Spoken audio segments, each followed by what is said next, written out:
আজকে তোমাদের সঙ্গে আলোচনা করব ক্লাস 11-এর সেমিস্টার 1 পরিবেশ বিদ্যা যে সাবজেক্ট আছে সেই সাবজেক্টের প্রথম অধ্যায় সম্পর্কে। অনেকদিন ধরেই ক্লাস নেব ভাবছি, কিন্তু ব্যস্ততার জন্য ক্লাস নেওয়া হয়নি।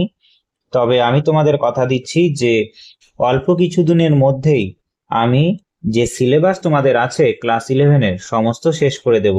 আমি আমার এই ভিডিওর কমেন্ট বক্সে হোয়াটসঅ্যাপ চ্যানেলের লিংক দিয়ে দেবো, তোমরা অবশ্যই জয়েন হয়ে যাবে যে কোনো সময় ক্লাসের বিভিন্ন আপডেট পাওয়ার জন্য। আজকে আমার ক্লাস 11-এর পরিবেশ বিদ্যার প্রথম ক্লাসে আমরা কি পড়ব? প্রথম ক্লাসে আমরা পড়ব পরিবেশ বিদ্যার সম্পর্কে যে ভূমিকা, ইন্ট্রোডাকশন সেটা। তারপরে বিভিন্ন বিশেষজ্ঞদের মতে পরিবেশের সংজ্ঞা কি আছে, সেখানে ভৌগোলিক দৃষ্টিভঙ্গি, তারপরে মনোবিদদের দৃষ্টিভঙ্গি কি আছে পরিবেশ নিয়ে, শিক্ষাবিদদের দৃষ্টিভঙ্গি পরিবেশ নিয়ে কি আছে, জীববিজ্ঞানীদের দৃষ্টিভঙ্গি এবং পরিবেশের প্রধান উপাদান কি আছে সেটা নিয়ে, একটি বিষয় হিসাবে পরিবেশ বিদ্যা যে বিবর্তন হলো সেটা সম্পর্কে। তারপরে আমরা পড়ব পরিবেশ যে পাঠ, আমরা যে পরিবেশ পড়ছি তার মূল লক্ষ্য কি, পরিবেশ পাঠের মূল লক্ষ্য, পরিবেশ পাঠের প্রধান উদ্দেশ্য, ভৌগোলিক দৃষ্টিভঙ্গিতে পরিবেশ বিদ্যা পাঠ বলতে কি বোঝায়,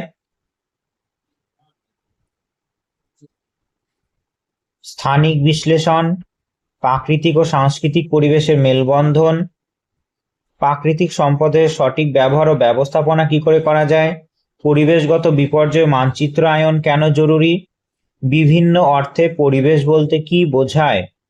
সেখানে আমরা দেখব যে প্রাকৃতিক বা ভৌগোলিক অর্থে, সামাজিক ও সাংস্কৃতিক অর্থে পরিবেশ কি, আর্থ সামাজিক পরিবেশের পরে আমরা দেখব অর্থনৈতিক অর্থে পরিবেশ কি, জীববিজ্ঞানী বা বাস্তুতান্ত্রিক অর্থে পরিবেশ বলতে কি বোঝায়, পরিবেশের মূল উপাদান, মনস্তাত্ত্বিক অর্থে পরিবেশ বলতে কি বোঝায়। এতদূর পর্যন্ত আমরা এই ক্লাসে খুব সহজেই জিনিসটা বুঝবো।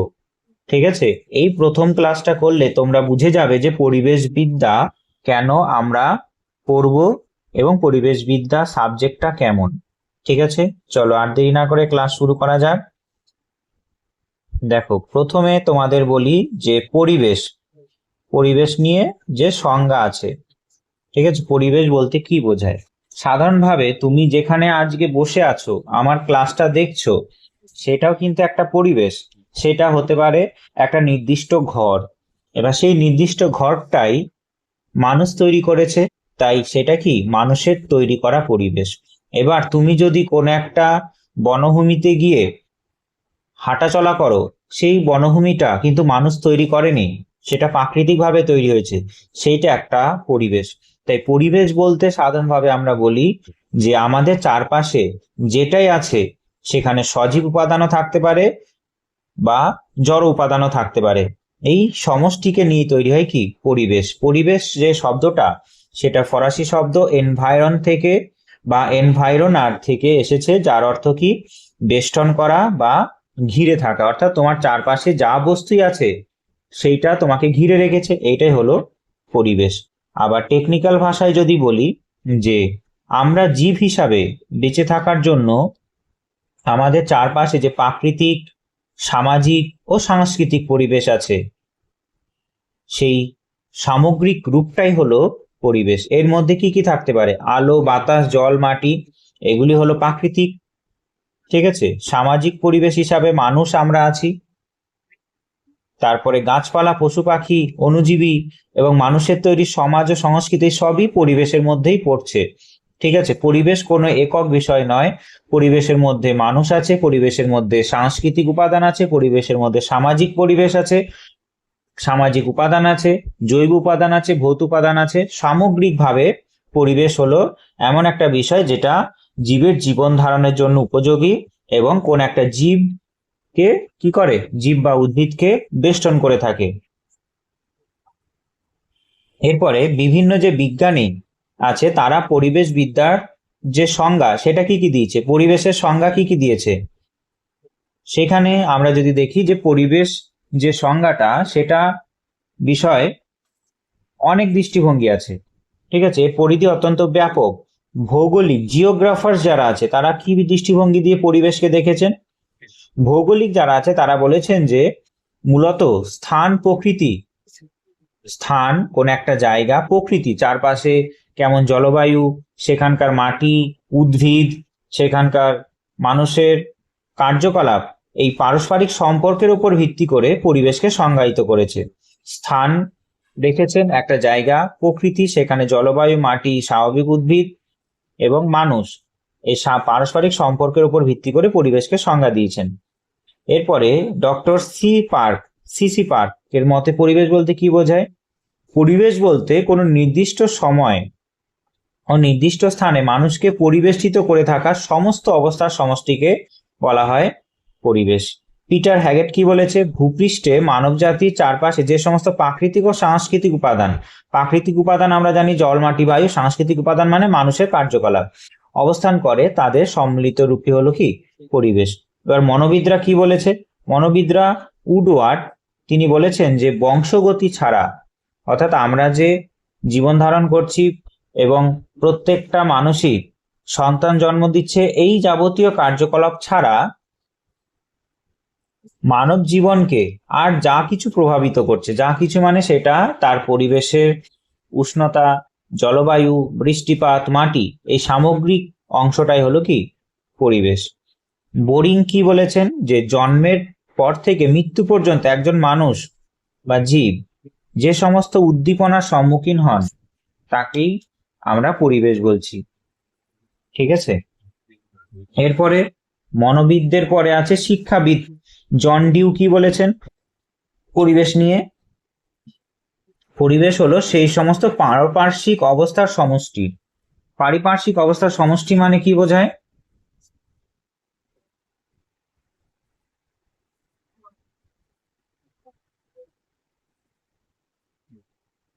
পারিপার্শ্বিক অবস্থার সমষ্টি মানে বলতে বোঝায় যে চারপাশে কি আছে। সেখানে আমরা চারপাশে কি কি আছে, যদি তুমি একটা জায়গায় বসে থাকো কি থাকবে চারপাশে, আলো, বাতাস, জল, মাটি, বায়ু থাকবে। যা ব্যক্তির সহজাত ক্ষমতা বা প্রবৃত্তির বিকাশ, অর্থাৎ আমাদের যে মানুষ হিসাবে যে ক্ষমতা বা আমাদের যে বিকাশ তার উদ্দীপক হিসাবে কাজ করে এবং তাকে কি করে সম উপযোগী করে তোলে পরিবেশের সঙ্গে, সেই পার্টিকুলার এলাকার সঙ্গে অঞ্চলের সঙ্গে সম উপযোগী করে তোলে, সেইটাই হলো কি পরিবেশ। এরপরে জীবন বিজ্ঞানী যারা আছে তারা কি ধরনের সংজ্ঞা দিয়েছেন, জীব ও জড়ের মধ্যে পারস্পরিক সম্পর্ক বা মিথস্ক্রিয়া হিসাবে পরিবেশের সংজ্ঞা দিয়েছেন। আর্থার টান্সলে যিনি ইকোসিস্টেম বা বাস্তুতন্ত্র শব্দটা ব্যবহার করেছিলেন, তিনি কি বলছেন যে কোনো জীবের জীবন চক্রের উপর প্রভাব বিস্তারকারী সমস্ত বাহ্যিক উপাদান, আমাদের জীবন চক্র, আমাদের গায়ের রং, আমাদের সন্তান জন্ম দেওয়ার ক্ষমতা, আমাদের বিভিন্ন বুদ্ধিমত্তা, আমাদের কার্যকলাপ, এ সবই জীবন চক্রের মধ্যে পড়ছে। এবার এই জীবন চক্রকে প্রভাব বিস্তার করে এমন কিছু উপাদান আছে, সেই উপাদানগুলো প্লাস শক্তির সমষ্টিকে কি বলে পরিবেশ বলা হয়। ওয়ার্মিং কি বলেছে, যে জীবের জীবনযাত্রার উপর প্রভাব বিস্তারকারী সমস্ত বাহ্যিক উপাদানের যোগফলই হলো পরিবেশ।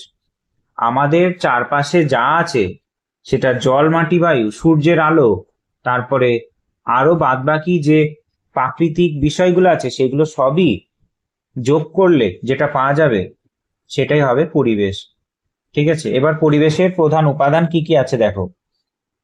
পরিবেশের উপাদান বিশেষজ্ঞদের মতে সংজ্ঞা বিশ্লেষণ করে আমরা পরিবেশে দুটি উপাদান পাই, যেটা একটু আগে বললাম যে সজীব উপাদান, যেমন উদ্ভিদ, প্রাণী এবং অণুজীব, এরা হলো সজীব উপাদান যাকে বলছে বায়োটিক ফ্যাক্টর। আর অজৈব উপাদান বা জড় উপাদান মানে কি, জল, মাটি, বাতাস, বায়ু, তাপমাত্রা, এগুলো হলো অজৈব উপাদান। সজীব উপাদানের মধ্যে প্রাণ আছে, অজৈব উপাদানের মধ্যে প্রাণ নেই। এবার একটি বিষয় হিসাবে যে পরিবেশবিদ্যা তৈরি হয়েছে, একটা ডিসিপ্লিন তৈরি হয়েছে পরিবেশবিদ্যা, সেটা আমরা দেখব। প্রথম পর্যায়ে প্রথম পর্যায়ে প্রাচীন যুগে যদি তুমি দেখো চলে যাও, পরিবেশবিদ্যা সম্পর্কে কোনো আলাদা বই ছিল না, ঠিক আছে। কিন্তু তবুও মানুষ এমন কিছু কাজ করে গেছে যেখান থেকে আমরা এখন প্রমাণ পাই যে গাছপালা ও বন্যপ্রাণী সংরক্ষণ তারা করত, এবং বন্যপ্রাণী সংরক্ষণের কথাও বলতো। তারা মানুষকে দেবতা রূপে পুজোও করত, ঠিক আছে। কোথায় কোথায় পাই আমরা? বৈদিক যুগে উপনিষদ, পুরাণ এবং চরক সংহিতায় প্রকৃতিকে যে পুজো করছে মানুষ তার প্রমাণ পাওয়া গেছে, ঠিক আছে। এটা হলো প্রাচীন যুগে, 1 নম্বর গেল। 2 নম্বরে, যে ঔপনিবেশিক যুগে বা ব্রিটিশ আমলে পরিবেশ নিয়ে কি ভাবা হতো? ব্রিটিশ আমলে আমাদের ভারতে যখন শাসন করছিল 19 শতক নাগাদ, সেই সময় তোমরা দেখবে যে ভারতে ব্রিটিশ সরকার ভারতে যাবতীয় যে সম্পদ আছে, সেটা বনভূমি, সেটা খনিজ সম্পদ, সেগুলো তার নিজেদের স্বার্থ সিদ্ধির জন্য কাজে লাগাতো। সেই উদ্দেশ্যে উদ্ভিদবিদ্যার বিকাশ হয়েছে, জিওলজি বা মাটির নিচের যে খনিজ সম্পদ উত্তোলন করা যায় সেই সম্পর্কে ভূতত্ত্ব উদ্ভব হয়েছে, বনবিজ্ঞানের উদ্ভব হয়েছিল, কিন্তু সেটা পরিবেশকে বাঁচানোর জন্য কিন্তু হয়নি, ঠিক আছে। ছিল শুধুমাত্র প্রাকৃতিক সম্পদ চেনার জন্য। এটা হলো প্রথম পর্যায়ে। এবার দ্বিতীয় পর্যায়ে কি ছিল? দ্বিতীয় পর্যায়ে ধীরে ধীরে মানুষ এই পরিবেশ বিষয়টি নিয়ে আরো বেশি করে সচেতন হয়, ঠিক আছে। পরিবেশের আন্দোলনের সূচনা হয়, মানুষ বুঝতে পারে যে পরিবেশ ক্ষতি হলে মানুষেরই ক্ষতি, ঠিক আছে। তাই মানুষ কি করলো? পরিবেশকে বাঁচানোর জন্য বিভিন্ন ধরনের কার্যকলাপ শুরু করবে, আন্দোলন করবে। যেমন বিজ্ঞানের বইতে অন্তর্ভুক্ত হয়েছে 1960-এর দশকে, ঠিক আছে, বাস্তুবিদ্যা অর্থাৎ ইকোলজি। ইকোলজি বলতে বোঝায় যে জীবের বাসস্থান সম্পর্কে অধ্যয়ন, এবং ভূগোলের একটি অংশ হিসাবে পরিবেশের বিভিন্ন দূষণ নিয়ে আলোচনা শুরু হয় 1960-এর দশকে। ফার্স্ট শুরু হলো, বইতে অন্তর্ভুক্তি শুরু হলো। তারপরে সচেতনতা বাড়ে। সাইলেন্ট স্প্রিং যখন রচনা করেন র্যাচেল কার্সন, আর তিনি দেখান, মানুষকে বোঝানোর চেষ্টা করেন যে মানুষের তৈরি দূষণ পরিবেশ কতটা ক্ষতি করছে, পরিবেশে কতটা ক্ষতি করছে সেইটা বোঝায়। আবার পরিবেশের উপর ক্ষতি করার সঙ্গে সঙ্গে মানুষের উপর কি প্রভাব পড়তে পারে সেটা নিয়েও তিনি সচেতনতা তৈরি করেছিল। এরপরে ইকোলজি যে শব্দটা, সেটা গ্রিক শব্দ ঐকস অর্থাৎ বাসস্থান, বসবাসের স্থান থেকে উৎপত্তি হয়েছে। এর অর্থ হলো বাস্তুবিদ্যা, ঠিক আছে। পরিবেশের জৈব অজৈব ভৌত উপাদানের অধ্যয়নকে বলা হয় কি? বাস্তুবিদ্যা। এই শব্দটা প্রথম ব্যবহার করেছিল আর্নেস্ট হেকেল, ঠিক আছে। এই ইকোলজি শব্দটা প্রথম ব্যবহার করেছিল হেকেল। এই ইকোলজি শব্দটার মানে কি বোঝায়? যে পরিবেশের যা জৈব উপাদান আছে, যেমন উদ্ভিদ, প্রাণী, অণুজীবী, এবং ভৌত উপাদান আছে, জল, মাটি, বায়ু, উষ্ণতা, এর অধ্যয়নকে বলা হয় কি? ইকোলজি। এরপর দার্শনিক বুফো, তার বই ছিল ন্যাচারাল হিস্ট্রি। সেই বইতে মানুষ, পশু, পাখি, উদ্ভিদের মধ্যে পারস্পরিক সম্পর্ক প্রমাণ করার চেষ্টা করেন। অর্থাৎ দেখতে পাচ্ছ যে ধীরে ধীরে মানুষ সচেতন হচ্ছে যত দিন যাচ্ছে, আর পরিবেশ নিয়ে পড়াশোনাও শুরু হচ্ছে। এরপরে স্টকহোম সম্মেলনে আমরা দেখতে পাই যে পরিবেশের ক্ষতি যদি রুখতে হয় তাহলে পরিবেশ শিক্ষা চালু করতে হবে, এনভায়রনমেন্টাল এডুকেশন চালু করতে হবে। সেটা কত সালে হয়েছিল? 1972 সালে। তার আগে কিন্তু এই ধরনের মন্তব্য কেউ করেনি। 1972 সালে স্টকহোম সম্মেলন হওয়ার পরে পরিবেশ শিক্ষা বিষয়টা চালু হলো। তারপর আছে তিবিসিলি সম্মেলন 1977 সালে। জর্জিয়ার তিবিসিলি শহরে এই সম্মেলনটা হয়েছিল। পরিবেশবিদ্যাকে একটা ইন্টারডিসিপ্লিনারি আন্তঃবিষয়ক সাবজেক্টের মর্যাদা দেওয়া হয়। ভীষণ গুরুত্বপূর্ণ লাইন, মনে রাখবে। পরিবেশবিদ্যাকে তিবিসিলি সম্মেলনে একটা বিষয়ক সাবজেক্ট হিসাবে মর্যাদা দেওয়া হয়। অর্থাৎ এইটা বলা হয় যে এই সাবজেক্ট শুধু বিজ্ঞান থাকবে না, এর সাথে ভূগোল, অর্থনীতি, সমাজবিজ্ঞান ও আইনকেও জুড়তে হবে। শুধুমাত্র পার্টিকুলার ভাবে একটা বিষয় থাকবে না, আরো অন্যান্য বিষয়ের সঙ্গে এই যে পরিবেশবিদ্যা বিষয়টা জড়িয়ে থাকবে, ঠিক আছে। এরপরে আরেকটা সম্মেলন হয়, গুরুত্বপূর্ণ সম্মেলন পৃথিবীর জন্য, ব্রাজিলের রিও ডি জেনেরিও শহরে। যেখানে মূল বক্তব্য ছিল কি?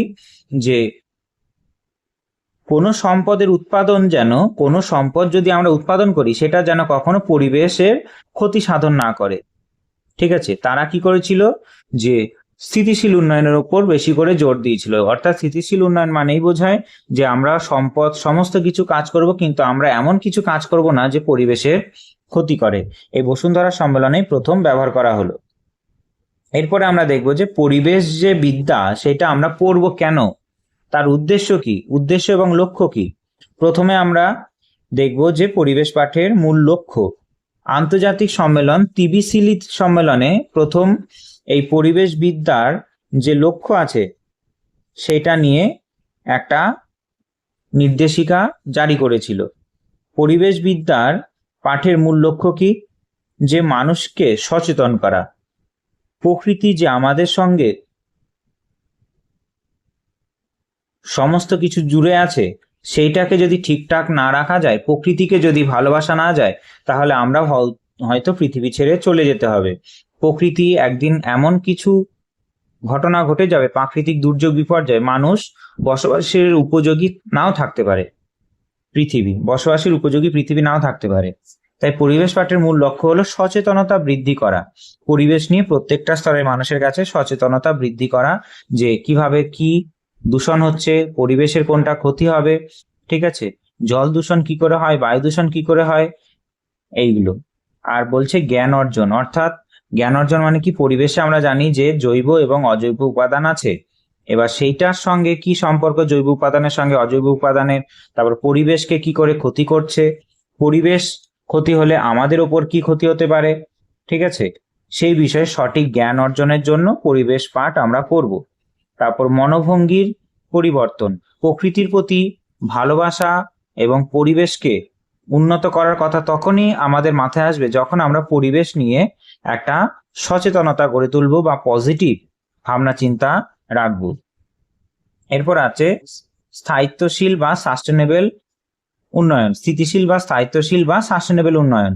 মানে আমাদের বর্তমানে পরিবেশ নিয়ে এমন ধারণা হয়ে গেছে, পরিবেশকে আমরা এমনভাবে কাজে লাগাবো নিজেদের, যে আমাদের চাহিদা তো মেটাবেই, ভবিষ্যতে যারা আমাদের আসবে পৃথিবীতে তারাও যাতে সমানভাবে এই ধরনের যে সম্পদের ব্যবহার, এই ধরনের পরিবেশের বিভিন্ন উপাদান ব্যবহারের সুযোগ পায়, এই ভাবনা শিক্ষার্থীদের মধ্যে গড়ে তুলতে হবে।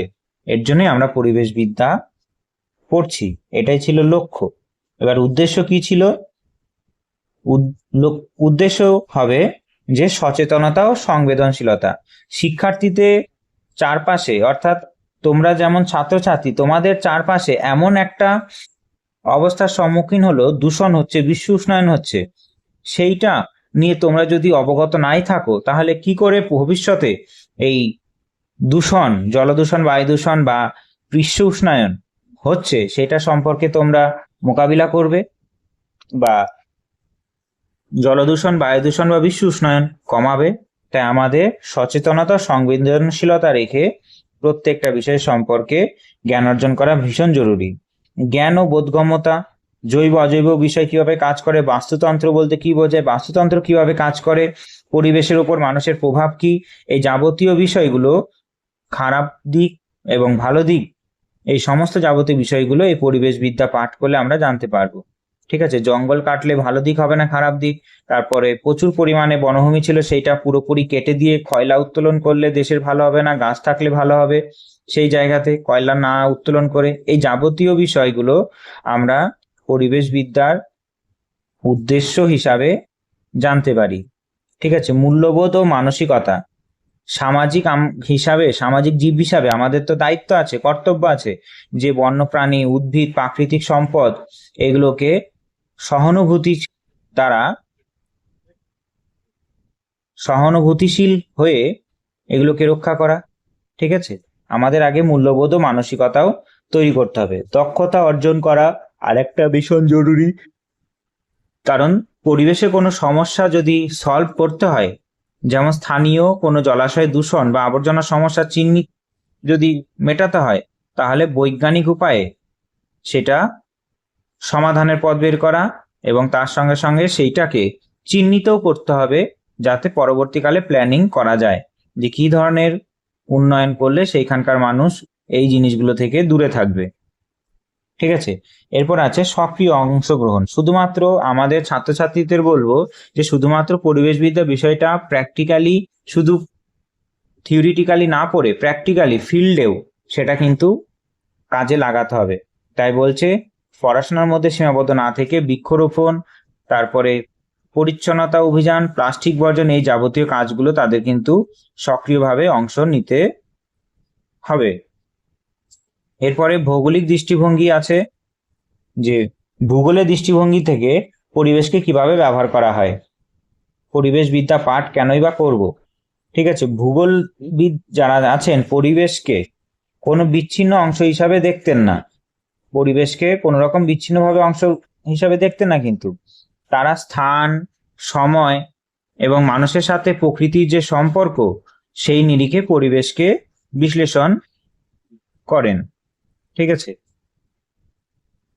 এরপর আছে, দেখব যে এর মধ্যেই ভৌগোলিক দৃষ্টিভঙ্গিতে পরিবেশবিদ্যার পাঠ, এর মধ্যেই আমরা দেখব যে মানুষ পরিবেশের সঙ্গে সম্পর্ক বর্তমানে কি। ভৌগোলিক যারা আছেন তারা বলেন যে আমাদের পরিবেশের মূল কেন্দ্রবিন্দু হলো মানুষ, এবং তাকে চারপাশে ঘিরে যে অবস্থা তৈরি হচ্ছে সেটাই হলো পরিবেশ। ঠিক আছে, আর এই পরিবেশের সঙ্গে, চারপাশে পরিবেশের সঙ্গে মানুষের যে সম্পর্ক তৈরি হচ্ছে, এটাই হলো মানুষ পরিবেশ সম্পর্ক। এই সম্পর্ককে তিনটে ভাগে ভাগ করা যায়, একটা নিয়ন্ত্রণবাদ, একটা সম্ভাবনাবাদ, আর 4 নম্বর নব্য নিয়ন্ত্রণবাদ। এই নিয়ন্ত্রণবাদ হলো এমন একটা ধারণা যেখানে বলা হয় কি, যে প্রকৃতি হলো দেবতা এবং প্রকৃতি যেটা করছে সেটা মানুষের ভুলের জন্য করছে। এই ধরনের সম্পূর্ণ ঈশ্বর নির্ভর ভাবনা চিন্তাকে বলা হতো নিয়ন্ত্রণবাদ। আর পরবর্তীকালে আসে সম্ভাবনাবাদ। ঠিক আছে, সম্ভাব্যবাদ এর মানে কি, যে কোনো একজন ব্যক্তি সে অনেক ধনী মালিক, ঠিক আছে, তার মানসিক যে বুদ্ধি এবং প্রযুক্তির সাহায্যে সে অনেক দূর এগিয়ে গেছে, তাহলে প্রকৃতির বাধা বাদ দিয়েই তাহলে নিজের অনুকূলে পরিবেশ তৈরি করতে পারে মানুষ। এটাকেই অর্থাৎ সম্ভাবনাবাদ কি, যে এখানে প্রকৃতিকে ব্যবহার করে মানুষ। অর্থাৎ নিয়ন্ত্রণবাদে গাড়ি চালানোর স্টিয়ারিং থাকে প্রকৃতির হাতে, আর সম্ভাবনাবাদে গাড়ি চালানোর স্টিয়ারিং থাকে মানুষের হাতে। এই যে বিষয়টা, এটাই হলো নিয়ন্ত্রণবাদ ও সম্ভাবনাবাদ। নিয়ন্ত্রণবাদ হলো সম্পূর্ণরূপে প্রকৃতি নির্ভর, আর সম্ভাবনাবাদ হলো প্রকৃতি নির্ভর করে আছে মানুষের উপর। এই ধরনের ভাবনা চিন্তা, অর্থাৎ প্রকৃতিকে যেমন তেমন করে মানুষ ব্যবহার করতে পারে। যেখানে নদী আছে সেখানে ব্রিজ তৈরি করতে পারে, যেখানে পাহাড়ি অঞ্চল আছে সেখানে কেটে পাহাড় তৈরি করতে পারে। এই ধরনের ভাবনা চিন্তায় যারা বিশ্বাসী তাদেরকে বলা হতো সম্ভাব্যবাদ। আর তারপর আছে নব্য নিয়ন্ত্রণবাদ। নব্য নিয়ন্ত্রণবাদের কথার অর্থ কি, যে এখানে আধুনিক ভৌগোলিক দৃষ্টিভঙ্গি অনুসারে নব্য নিয়ন্ত্রণবাদ হলো যে মানুষ প্রকৃতির দাসও নয়, আবার পুরোপুরি মালিকও নয়। মানুষকে প্রকৃতির নিয়ম মেনে তার সাথে সামঞ্জস্য রেখেই উন্নয়ন করা সম্ভব। অর্থাৎ একটা মানুষের সঙ্গে আরেকটা মানুষ যদি মিলেমিশে থাকে, প্রকৃতির নিয়ম মেনে থাকে, ঠিক আছে, প্রকৃতির সঙ্গে সামঞ্জস্য রাখে, তবেই সেটাকে বলবো নব্য নিয়ন্ত্রণবাদ। এই নব্য নিয়ন্ত্রণবাদে কিছু ক্ষেত্রে পরিবেশ স্ট্রং, আবার কিছু ক্ষেত্রে মানুষ দুর্বল। এরপরে স্থানিক বিশ্লেষণ। স্থানিক বিশ্লেষণ বলতে কি বোঝায়? স্থানিক বিশ্লেষণ হলো আমরা বুঝতে পারছি যে কোনো একটা জায়গার মানেই সেটা পরিবেশ। এবার পৃথিবীর সব জায়গার পরিবেশ কি এক? এক নয়। তাই পৃথিবীর সব জায়গার পরিবেশ এক নয়। নিরক্ষীয় অঞ্চলে এক ধরনের পরিবেশ, সুন্দরবনে এক ধরনের পরিবেশ, আবার রাজস্থানের মরুভূমির কাছাকাছি জায়গায় যারা বসবাস করে তাদের পরিবেশ আলাদা। বোঝা গেছে? এরপরে প্রাকৃতিক ও সাংস্কৃতিক পরিবেশ। প্রাকৃতিক সাংস্কৃতিক পরিবেশের মধ্যে আছে যে প্রাকৃতিক পরিবেশ যেমন শিলামণ্ডল, বায়ুমণ্ডল, বাড়িমণ্ডল, জীবমণ্ডল, এবং সাংস্কৃতিক পরিবেশ হলো অর্থনীতি, ঘরবাড়ি, কৃষিকাজ ও শিল্প। এগুলো সবই সাংস্কৃতিক পরিবেশ।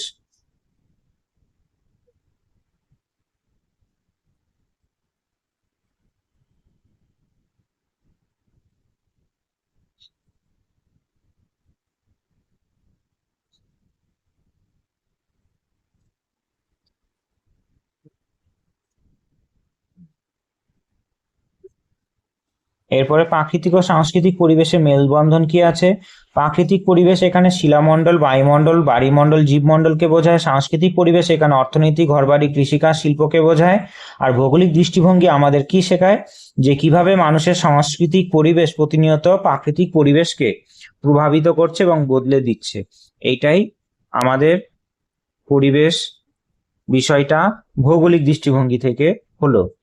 এরপরে আর একটা কি আছে, যে প্রাকৃতিক সম্পদের সঠিক ব্যবহার ও ব্যবস্থাপনা। আমরা জানি যে ভূগোলের সম্পদ একটি বড়সড় অধ্যায় আছে। সেই ভৌগোলিক দৃষ্টিভঙ্গিতে পরিবেশ পাঠের মাধ্যমে শিক্ষার্থীরা জানতে পারবে পৃথিবীর কোথায় কোন সম্পদ আছে, সেই সম্পদগুলো অতিরিক্ত ব্যবহারের ফলে পরিবেশের কি কি ক্ষতি করছে, অতি ব্যবহারের ফলে ভূগর্ভস্থ যে জল আছে সেই ভূগর্ভস্থ জল সংকট দেখা দিচ্ছে, এবং শেষ পর্যন্ত সেই জল আবার শেষ হয়ে যাওয়ারও উপক্রম হয়েছে।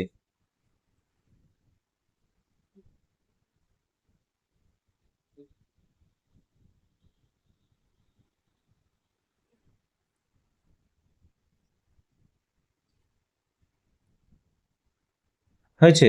তাহলে এখানে কি বলছে, যে পরিবেশ কি কি ক্ষতি হচ্ছে, অতিরিক্ত ব্যবহারের ফলে ভূগর্ভস্থ জল কেন নিচে নেমে যাচ্ছে, কিভাবে সেই ভূগর্ভস্থ জল সংরক্ষণ করা যায়, কিভাবে সম্পদের সঠিক বন্টন, স্থিতিশীল উন্নয়ন করা যায়, সেই বিষয়টাকেই বলছে প্রাকৃতিক সম্পদ সঠিক ব্যবহার ও ব্যবস্থাপনা, যা আমরা পরিবেশবিদ্যা পাঠ করেই জানতে পারছি।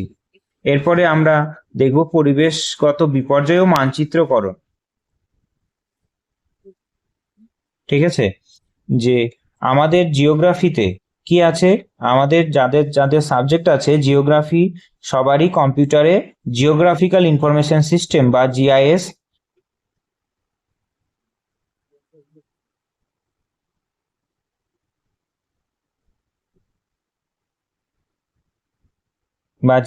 এর সাহায্যে কি করি, যে কোথায় বন্যা, খরা, ঘূর্ণিঝড়, ভূমিকম্প হচ্ছে সেইটা নিয়ে আমরা মানচিত্র তৈরি করি স্যাটেলাইট চিত্রের মাধ্যমে। এইটাই হলো পরিবেশগত বিপর্যয় মানচিত্রায়ন। এবার বিভিন্ন অর্থে পরিবেশটা আমরা দেখিনি কি আছে। বিভিন্ন অর্থে পরিবেশকে একটা প্রাকৃতিক পরিবেশ বলা হয়, একটা সামাজিক পরিবেশ বলা হয়, একটা অর্থনৈতিক পরিবেশ বলা হয়, আর 4 নম্বরে আছে জীববৈজ্ঞানিক বা বাস্তুতান্ত্রিক পরিবেশ, আর আছে মনস্তাত্ত্বিক পরিবেশ। এই 5টা আমাদের আলোচনা হলেই আজকের ক্লাস শেষ হয়ে যাবে। প্রাকৃতিক বা ভৌগোলিক পরিবেশ বলতে বোঝায় যে প্রকৃতিতে মানুষ হস্তক্ষেপের বাইরে যে স্বাভাবিক পরিবেশ গড়ে ওঠে, মানুষের হস্তক্ষেপ বাইরে মানুষ কখনো হস্তক্ষেপ করে না, সেটাই হলো প্রাকৃতিক পরিবেশ। যেমন মূল উপাদান হিসাবে শিলামণ্ডল, বাড়িমণ্ডল, বায়ুমণ্ডল, জীবমণ্ডল আছে। এরপরে তাৎপর্য কি, যে এই অর্থে পরিবেশ হলো সমস্ত জীবের বেঁচে থাকার মূল ভিত্তি, যা প্রকৃতির নিজস্ব নিয়ম ও চক্রে চলছে, যেমন জলচক্র, নাইট্রোজেন চক্র। তাহলে এখানে কি বোঝা গেল, যে প্রত্যেকটা মানুষই বা জীবের বেঁচে থাকার কারণে মূল ভিত্তি কি, যে নির্দিষ্ট নিয়ম বা চক্রে যদি চলে তবেই মানুষ বেঁচে থাকবে। পরিবেশে জলচক্র যদি নির্দিষ্ট নিয়ম মেনে চলে, নাইট্রোজেন চক্র যদি নির্দিষ্ট নিয়ম মেনে চলে, প্লাস CO2 কার্বন চক্র। সামাজিক পরিবেশ বলতে কি বোঝায়? সামাজিক হলো মানুষের বুদ্ধি, শ্রম, প্রযুক্তি সাহায্যে প্রাকৃতিক পরিবেশকে মানুষ রূপান্তর করে। যেমন নদীতে বাঁধ দিয়ে দিচ্ছে, ঠিক আছে, তারপরে বড় বড় ঘর তৈরি করছে বিভিন্ন সিভিল ইঞ্জিনিয়াররা সেখানকার ভূমিকম্পের কন্ডিশন বিচার করে।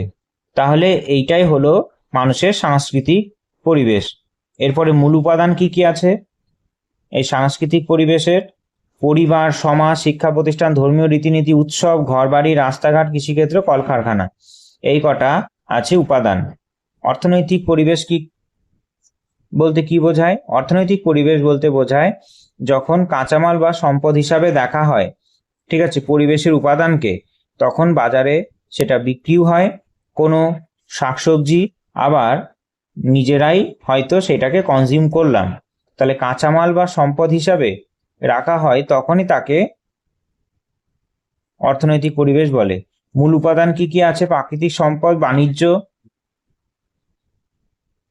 করার জন্য যে কাঠ, খনিজ উপাদান, জলশক্তি, বাজার মূলধন, শ্রম এবং উৎপাদন ব্যবস্থা, এসবই কিন্তু অর্থনৈতিক পরিবেশের মধ্যে পড়ছে। তাৎপর্য কি কি আছে? মানুষের অর্থনৈতিক পরিকাঠামো দেশের উন্নয়নকে কি করে? নিয়ন্ত্রিত করে। যদি ঠিকঠাক করে এটা হয় তবে দেশ এগোবে, যদি স্থির হয়ে যায় দেশ থমকে যাবে, দেশের জিনিসপত্রের দাম বেড়ে যাবে। ঠিক আছে, যদি অর্থনৈতিক পরিবেশ ঠিকঠাক না থাকে। এই অর্থনৈতিক পরিবেশে অতিরিক্ত লোভই বর্তমানে প্রাকৃতিক পরিবেশকে কি করছে? বিপন্ন করে তুলেছে। এরপরে জীববিজ্ঞানিক পরিবেশ। জীবন বিজ্ঞানে বা পরিবেশ বিজ্ঞানীদের কাছে পরিবেশের অর্থ হলো কোনো একটি নির্দিষ্ট জীব বা জীব সম্প্রদায়ের চারপাশে যে সমস্ত জড় এবং সজীব উপাদানের সমষ্টি তার জীবন চক্রকে সরাসরি প্রভাবিত করে। যেমন এর মূল উপাদান কি আছে? জীবন বিজ্ঞানীদের বা বাস্তুতান্ত্রিক পরিবেশের মূল উপাদান আছে সবুজ উদ্ভিদ, খাদক, বিয়োজক। ঠিক আছে, অণুজীবী। বিয়োজক মানে অণুজীবী, তাদের পারস্পরিক ক্রিয়া প্রতিক্রিয়া, মিথস্ক্রিয়া, এইগুলো সবই কি হবে? জীব বৈজ্ঞানিক বা বাস্তুতান্ত্রিক পরিবেশের উপাদান হবে। তাৎপর্য কি? যে এই অর্থে পরিবেশের মূল কথা হলো বাস্তুতন্ত্রের ভারসাম্য। এই অর্থে বাস্তুতন্ত্রের মূল কথা হলো যে বাস্তুতন্ত্রকে রক্ষা করতে হবে। মনস্তাত্ত্বিক পরিবেশ কি আছে? যে পরিবেশ কেবল বাইরে কোনো বস্তু নয়, মনস্তাত্ত্বিকদের মধ্যে আমাদের মানসিক জগৎকে উদ্দীপ্ত করছে, তারই একটা মাধ্যম হলো পরিবেশ। মূল উপাদান কি কি আছে? মানুষের আচার আচরণ, পারিবারিক শিক্ষা দীক্ষা, পারস্পরিক মানসিকতা, ঠিক আছে, আবহ উদ্দীপক ইত্যাদি বিষয়। এর তাৎপর্য কি? যে এই অর্থে পরিবেশের স্বভাব চরিত্র বুদ্ধি এবং ব্যক্তিত্বের বিকাশ ঘটায়। তাহলে আজকে তোমাদের পরিবেশবিদ্যা বিষয়টা সম্পর্কে ইন্ট্রোডাকশন হয়ে গেল। এর পরের ক্লাসে আমরা আলোচনা করব পরিবেশের মাত্রা। তোমাদের ফার্স্ট সিলেবাসের ফার্স্ট পার্টে আছে ডাইমেনশন অফ